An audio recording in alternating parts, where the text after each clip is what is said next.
So welcome back to Intelligent Bishops, and today we are going to solve one of the difficult position, that is the very difficult study in chess. So before that, let me tell you one thing. I have already uploaded the traps in various openings which will give you an instant win in chess. So you can always check it out on our channel. Also subscribe to our channel. Many more interesting things are going to come. So let us start with this position. So this position is basically black to play, and very few players were able to solve this position. Now you must be thinking that yes, black is having very much material and he's having all the pawns. Also there is one rook, black is going to win easily. But wait, let me tell you one thing. As you can see, the black king is trapped here. There are no places for white king to go. So what white will do is he just keep on checking the black king, and you cannot capture the rook, as whenever you capture the rook there is going to be a stalemate because white is not having any place to move. So you might be wondering what is the difference between a checkmate and a stalemate. So a checkmate means when there is a check and the player who is having check is out of moves, then that is checkmate. But in stalemate, this is not the case. Even if the player is not having check, still he is out of move, then there is a stalemate and it is considered to be a draw. That is half point for each player. So whenever you take the rook, it is going to be stalemate, and it is so much frustrating because black is having too many pawns. He's winning, but still he is not able to do it. So what to do in this situation? If I move the king somewhere here, rook is going to follow the king wherever he goes. King here, then rook h8 check, and it is forced to take, and there is a stalemate. No place. If the king comes here, then also rook will keep checking the king wherever he goes, wherever.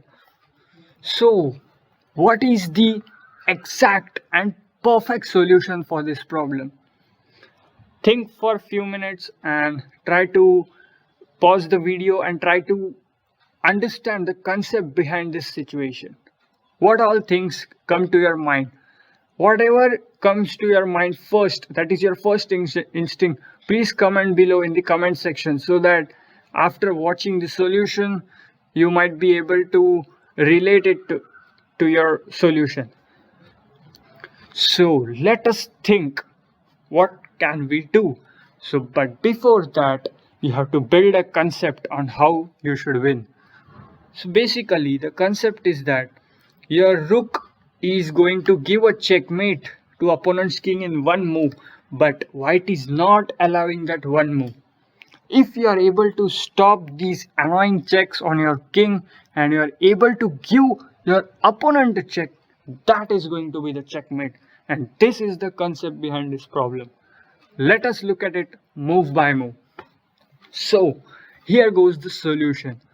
First move is play d6, cut off the check.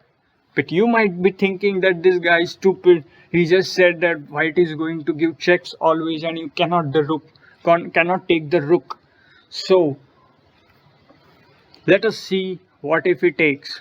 If he takes, okay, black says I am offering you one more pawn. Please come and grab it. I don't care. Rook takes pawn. Now what has black done is he has created a very wonderful path for the king. If you want to look at it, please keep watching. Soon it is going to be revealed. It's a very interesting puzzle and very great study for every chess player. So king moves to h7. As usual, white will irritate with this check. King goes to g8. Rook h8 check. You cannot take this rook because there is a stalemate. White is not having any moves. He is out of moves. King comes to f7. Again, rook f8 check. Now even if you take, there is a stalemate.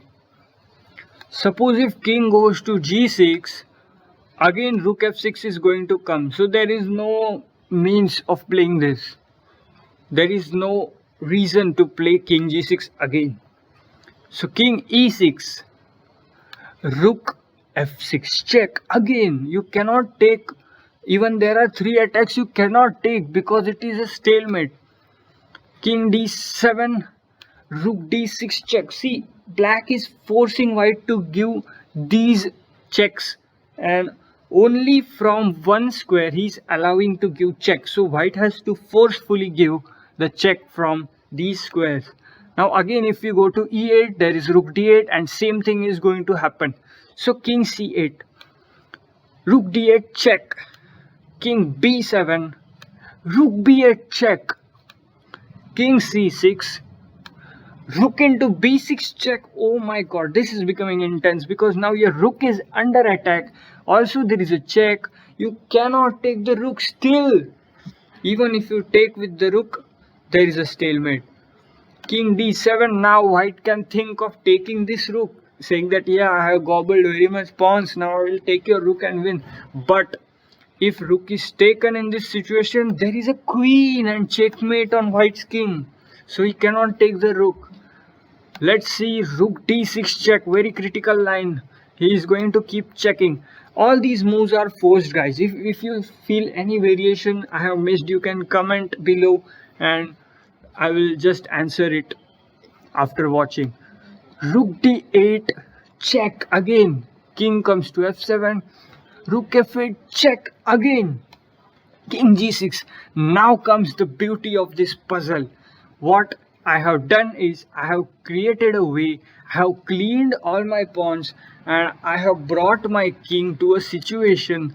I have played my king from these all squares, as you have noticed, like a zigzag, and brought it on the initial state but with something different. Let us see what is the different thing. Rook f6 check, king h7, and now there is no check for white, because if you think rook h6 check, there is this rook into h6 checkmate. This was the puzzle and we have successfully cracked it. So I hope you have got the answer, you have got the ideology, how the concept was built and how the puzzle was solved. So now you must have got that why only 1% was able to solve this position. So if you like our video, subscribe to our channel, like this video so it will reach to all the chess players, and thanks for watching. Keep watching Intelligent Bishop.